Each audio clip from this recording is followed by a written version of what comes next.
We've been talking about how following Jesus helps us build resilience, the ability to bounce back and grow through tough times.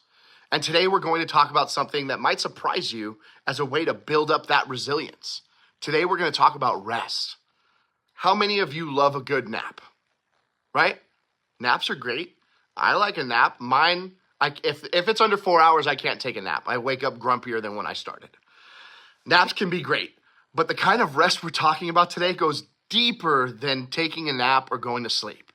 It's about feeling peace, the kind that helps you breathe deep and feel calm and be okay, even when life is not okay. But let's be real. Who has time for rest in the world that we live in today? Even as middle schoolers, your schedules can be packed between sports, school, family stuff, friends, and all the emotions that come with growing up. Rest can feel impossible, especially in hard times. We may feel like we just have to push through, like it's all up to us, or like peace is something that we'll never find. So I guess the big question is this: how do we find real rest, a peace that calms our hearts and strengthens us to keep us going? Well, I want to look at a passage from the Bible that speaks directly to this kind of rest. It's found in Psalm 23, and it's written by David. David was a shepherd before he ever became king, and he knew what it meant to take care of sheep, just like God takes care of us. Let's read Psalm 23 together. The Lord is my shepherd. I lack nothing. He makes me lie down in green pastures. He leads me beside quiet waters. He refreshes my soul. He guides me along the right paths for his name's sake. Even though I walk through the darkest valley, I will fear no evil, for you are with me. Your rod and your staff, they comfort me. You prepare a table before me in the presence of my enemies. You anoint my head with oil. My cup overflows.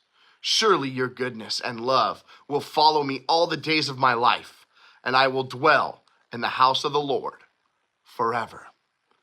David paints a picture of a God who lovingly leads, protects, and provides. He doesn't promise an easy life, but he reminds us that we are never alone. Even in our darkest valleys, God is with us. Then Jesus picks up this idea in Matthew 11:28 when he says, "Come to me, all who are weary and burdened, and I will give you rest." This is real rest, not daydreaming or zoning out or scrolling for hours on your phone, not sleeping away your problems, but true peace inside your heart, the kind only Jesus can give. Rest is trusting that God's got this, that you don't have to carry it all alone, that you can stop striving and start breathing. Because of Jesus, you can rest. And how do you actually do that? How do you experience the kind of rest that Jesus offers us? Well, here's 4 simple ways that we can try to work into our schedule this week that will help us find out what works for us. And maybe some of these ideas do. First, name where you need peace in your life. Be honest with yourself. What's stressing you out or weighing you down?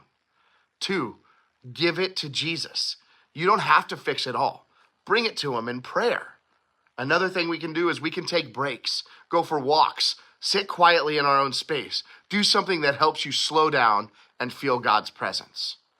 4, pray for real rest. Ask God to calm your mind, refresh your heart, and remind you that he's in control. You know, the truth is, life is going to have hard moments that feel unbearable.